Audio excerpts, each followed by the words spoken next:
ರಾಮಾಯ ರಾಮಭದ್ರಾಯ ರಾಮಚಂದ್ರಾಯ ವೇದಸೆ ರಘುನಾಥಾಯ ನಾಥಾಯ ಸೀತಾಯ ಪತಯೇ ನಮೋ ನಮಃ.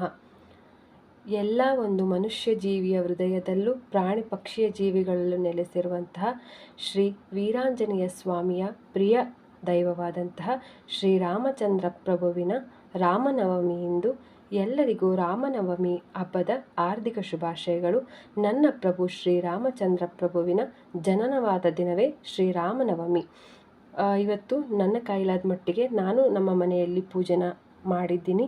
ಆ ಪ್ರಭುವಿನ ಆಶೀರ್ವಾದದಿಂದ ನನ್ನ ಮನೆ ಹಾಗೂ ಇಡೀ ಒಂದು ಲೋಕ ಸುಭಿಕ್ಷವಾಗಿರಲಿ ಅಂತ ಬೇಡ್ತಾ ಎಲ್ಲರಿಗೂ ಒಳ್ಳೆಯದಾಗಲಿ. ಹಾಗೆಯೇ ರಾಮಾಯಣದ 54ನೇ ಒಂದು ಭಾಗವನ್ನು ನಾನೀಗ ಪ್ರಾರಂಭಿಸ್ತಾ ಇದ್ದೀನಿ. ಕಾಷಾಯಾಂಬರಧಾರಿಯಾಗಿದ್ದು ಜಟೆಯನ್ನು ಹೊಂದಿದ್ದು ಮರದ ಪಾದಕೆಗಳನ್ನು ಧರಿಸಿದ್ದು ಬಲಭುಜದಲ್ಲಿ ಕೊಡೆಯೊಂದನ್ನು ಮತ್ತು ಎಡಗೈಯಲ್ಲಿ ದಂಡಕ ಮಂಡಲವನ್ನು ಹಿಡಿದಿದ್ದ ರಾವಣನು ಒಬ್ಬ ಪರಿವ್ರಾಜಕ ಸನ್ಯಾಸಿಯ ರೂಪದಲ್ಲಿ ಸೀತೆಯ ಸಮ್ಮುಖಕ್ಕೆ ಬಂದನು. ಆಗ ತನ್ನ ಕುಟೀರದೊಳಗೆ ಕುಳಿತಿದ್ದ ಸೀತೆಯು ರಾಮನ ಅಗಲಿಕೆಯ ನೋವಿನಲ್ಲಿ ಅಳುತ್ತಾ ಕಣ್ಣೀರನ್ನು ಸುರಿಸುತ್ತಿದ್ದಳು. ಭಯದಿಂದ ಗಾಳಿಯು ಬೀಸುವುದನ್ನು ನಿಲ್ಲಿಸಿತು. ಅರಣ್ಯದಲ್ಲಿದ್ದ ಮರಗಳ ಎಲೆಗಳು ಚಲಿಸುವುದನ್ನು ನಿಲ್ಲಿಸಿದವು ಮತ್ತು ಗೋದಾವರಿಯ ನೀರು ನೀರವವಾಯಿತು. ವೇದ ಮಂತ್ರಗಳನ್ನು ಪಠಿಸುತ್ತಿದ್ದ ರಾವಣನು ಸೀತೆಯನ್ನು ಸಮೀಪಿಸಿದನು.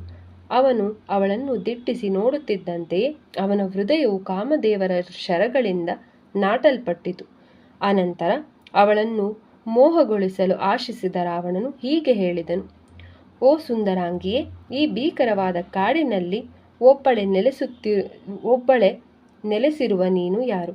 ನೀನು ನಮ್ರತೆಯ ದೇವತೆಯೋ, ಕೀರ್ತಿಯ ದೇವತೆಯಾದ ಕೀರ್ತಿಯೋ, ಮಾಯಾ ಶಕ್ತಿಯ ದೇವತೆಯಾದ ಭೂತಿಯೋ, ಅಥವಾ ಪ್ರೀತಿಯ ದೇವತೆಯಾದ ರತಿಯೋ?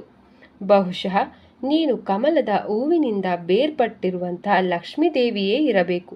ನಿನ್ನ ಸಮನಾಗಿ ಪೋಣಿಸಲ್ಪಟ್ಟಿರುವ ಬಿಳಿ ಹಲ್ಲುಗಳು ಜಾಜಿ ಮೊಗ್ಗಿನ ಸಾಲುಗಳಂತಿವೆ ಮತ್ತು ನಿನ್ನ ಕಪ್ಪು ಕಣ್ಗಳು ನಿನ್ನ ಕಮಲದಂತಹ ಮುಖದ ಮೇಲೆ ಹಾರಾಡುತ್ತಿರುವ 2 ದುಂಬಿಗಳಂತಿವೆ. ನಿನ್ನ ತೊಡೆಗಳು ಆನೆಗಳ ಸೊಂಡಿಲಿನಂತೆ ಇಳಿಜಾರಾಗಿದೆ. ಸೌಂದರ್ಯದಲ್ಲಿ ಯಾವ ನಶ್ವರ ಅಥವಾ ಸ್ವರ್ಗಲೋಕದ ಮಹಿಳೆಗೂ ನಿನಗೆ ಸರಿಸಮಾನಲಾಗಲಾರಳು. ಮತ್ತು ಈ ಸೌಂದರ್ಯವು ಹುಕ್ಕಿ ದಡವನ್ನು ಪ್ರವಹಿಸುವ ನದಿಯ ತರಹ ನನ್ನ ಹೃದಯವನ್ನು ಅಲ್ಲೋಲ ಕಲ್ಲೋಲ ಮಾಡಿದೆ. ಓ ಕಪ್ಪು ಕಣ್ಣಿನ ಸ್ತ್ರೀಯೇ, ನೀನು ಬೇರೆಡೆ ಆನಂದಿಸುವ ಬದಲು ಇಲ್ಲೇಕೆ ಇರುವೆ? ನೀನು ಅತ್ಯುನ್ನತವಾದ ಉಡುಪುಗಳನ್ನು ಮತ್ತು ಆಭರಣಗಳನ್ನು ಧರಿಸಿ ಹಲವಾರು ಸೇವಕರಿಂದ ಸೇವೆಯನ್ನು ಸ್ವೀಕರಿಸುತ್ತಾ ಒಂದು ಅರಮನೆಯಲ್ಲಿ ನೆಲೆಸಿರಬೇಕು. ನೀನು ರುದ್ರನಲ್ಲೊಬ್ಬಾತನ ಮಡದಿಯೋ ಅಥವಾ ಮರುತ ಅಥವಾ ವಸುಗಳಲ್ಲೊಬ್ಬಾತನ ಪತ್ನಿಯೋ? ಓ ಅಸನ್ಮುಖಿಯೇ, ಒಬ್ಬ ಅನುರೂಪವಾದ ಪತಿಯನ್ನು ಆರಿಸಿಕೊಂಡು ಕ್ರೂರ ಮೃಗಗಳಿಂದ ತುಂಬಿರುವ ಈ ಅರಣ್ಯವನ್ನು ಬಿಡು. ಇಷ್ಟು ನೇರವಾಗಿ ಸಂಬೋಧಿಸಲಾದರೂ ಒಬ್ಬ ಬ್ರಾಹ್ಮಣನನ್ನು ನೋಯಿಸಲು ಇಷ್ಟಪಡದ ಸೀತೆಯು ತನ್ನ ಅತಿಥಿಗೆ ಸೂಕ್ತವಾದ ಸತ್ಕಾರಗಳನ್ನು ನೀಡಿದಳು.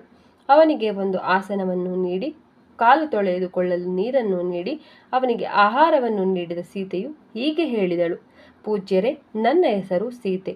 ನಾನು ಸಾತ್ವಿಕನೂ ಹಾಗೂ ಉದಾತ್ತನೂ ಆಗಿರುವ ಮಿಥಿಲೆಯ ರಾಜ ಜನಕನ ಪುತ್ರಿ.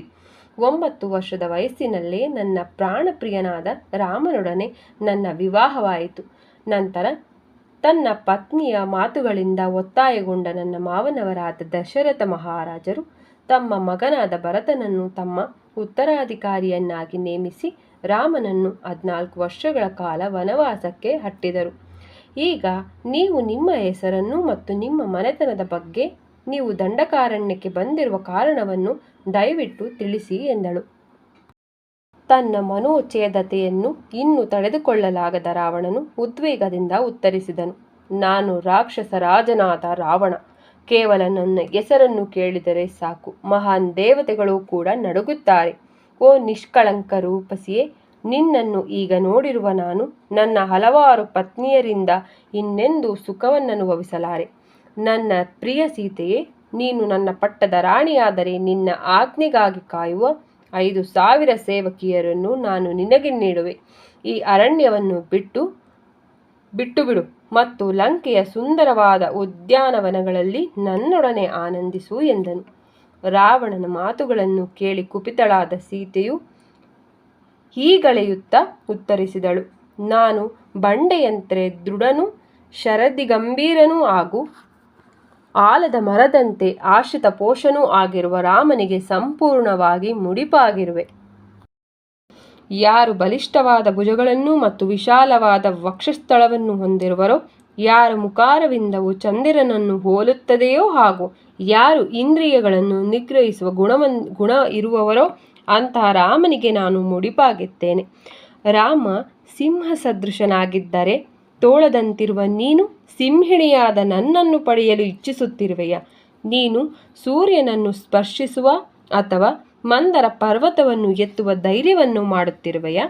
ನೀನು ನಿನ್ನ ಕಣ್ಗಳನ್ನು ಸೂಜಿಯಿಂದ ಚುಚ್ಚಿಕೊಳ್ಳುವೆಯ ಅಥವಾ ಉರಿಯುವ ಅಗ್ನಿಯನ್ನು ನಿನ್ನ ಉಡುಪಿನಲ್ಲಿ ಧರಿಸುವೆಯ?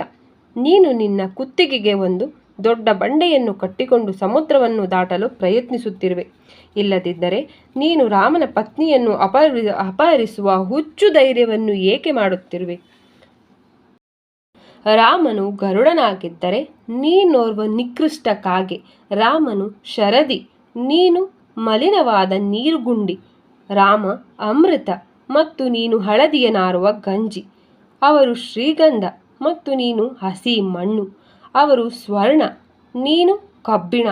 ರಾಮನು ಹಂಸ, ನೀನು ಕ್ಷುಲ್ಲಕ ರಣಹದ್ದಿಗಿಂತಲೂ ಹೆಚ್ಚಿನವನೇನಲ್ಲ. ನೀನು ನನ್ನನ್ನು ಅಪಹರಿಸಬಹುದು, ಆದರೆ ರಾಮನು ಜೀವಂತವಾಗಿರುವ ತನಕ ತುಪ್ಪದಲ್ಲಿ ಬಿದ್ದಿರುವ ನೊಣವು ಒದ್ದಾಡುವುದಕ್ಕಿಂತ ಹೆಚ್ಚಾಗಿ ನೀನು ನನ್ನನ್ನು ಆನಂದಿಸಲಾರೆ. ಧೈರ್ಯವಾಗಿ ಮಾತನಾಡುತ್ತಿದ್ದರೂ ಭಯದಿಂದ ನಡುಗುತ್ತಿದ್ದ ಸೀತೆಯನ್ನು ಕಂಡ ರಾವಣನು ಅವಳನ್ನು ಇನ್ನೂ ಹೆಚ್ಚಾಗಿ ಹೆದರಿಸುವುದನ್ನು ಮುಂದುವರಿಸಿದನು. ಕೇಳು ನನ್ನ ಪ್ರಿಯತಮೆ, ನಾನು ಸಂಪತ್ತಿನ ದೇವನಾದಂತಹ ಕುಬೇರನ ಮಲಸಹೋದರ. ನಾನು ಅವನನ್ನು ಪರಾಜಯಗೊಳಿಸಿ ಅವನ ಪುಷ್ಪಕ ವಿಮಾನವನ್ನು ಕಸಿದುಕೊಂಡಿರುವುದರಿಂದ ಅವನು ಕೈಲಾಸ ಪರ್ವತದ ಬಳಿ ಅಡಗಿ ಕುಳಿತಿದ್ದಾನೆ. ದೇವತೆಗಳೆಲ್ಲರೂ ನನ್ನನ್ನು ಕಂಡು ಹೆದರುತ್ತಾರೆ. ನಾನು ಹೋದೆಡೆ ಎಲ್ಲ ಸೂರ್ಯನ ಕಿರಣಗಳು ಚಂದ್ರನ ಕಿರಣಗಳಂತೆ ತಂಪಾಗುತ್ತದೆ. ಗಾಳಿಯು ಶಾಂತಗೊಳ್ಳುತ್ತದೆ ಮತ್ತು ನದಿಗಳು ಪ್ರವಹಿಸುವುದನ್ನೇ ನಿಲ್ಲಿಸುತ್ತದೆ. ಸ್ವಲ್ಪ ಸಮಯದಲ್ಲಿ ಅವನತಿ ಹೊಂದುವ ಸಾಮಾನ್ಯ ಜೀವಿಯಾದ ರಾಮನನ್ನು ಮರೆತು ನೀನು ನನ್ನೊಡನೆ ಬಂದು ಸ್ವರ್ಗ ಸುಖವನ್ನು ಆನಂದಿಸಬೇಕು. ನಾನು ನಿನ್ನನ್ನು ಭಾವೋದ್ವೇಗಿಯಾಗಿ ಯಾಚಿಸುತ್ತಿದ್ದೇನೆ. ನನ್ನನ್ನು ನಿರಾಶೆಗೊಳಿಸದಿರು ಎಂದನು. ಸೀತೆಯು ಹೀಗೆ ಉತ್ತರಿಸಿದಳು.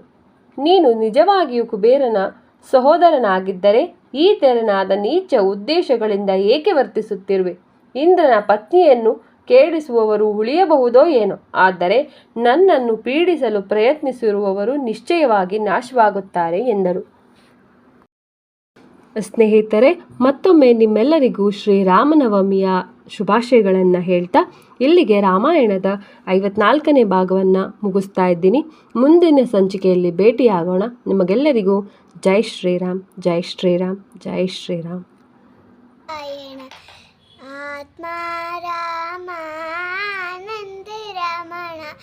ಅಚ್ಯುತ ಕೇಶವ ಹರಿನಾರಾಯಣ ಭವಭಯ ಹರಣಂ ವಂದಿತ ಚರಣಂ ಭವಭಯ ಹರಣಂ ವಂದಿತ ಚರಣಂ ರಘುಕುಲಭೂಷಣ ರಾಜೀವಲೋಷಣ ರಘುಕುಲಭೂಷಣ ರಾಜೀವಲೋಷಣ ಆದಿನಾರಾಯಣ ಆನಂದಿ ಶಯನ ಆದಿನಾರಾಯಣ ಆನಂದಿ ಶಯನ ಸಚ್ಚಿದಾನಂದ ಸತ್ಯನಾರಾಯಣ ಸಚ್ಚಿದಾನಂದ ಸತ್ಯನಾರಾಯಣ.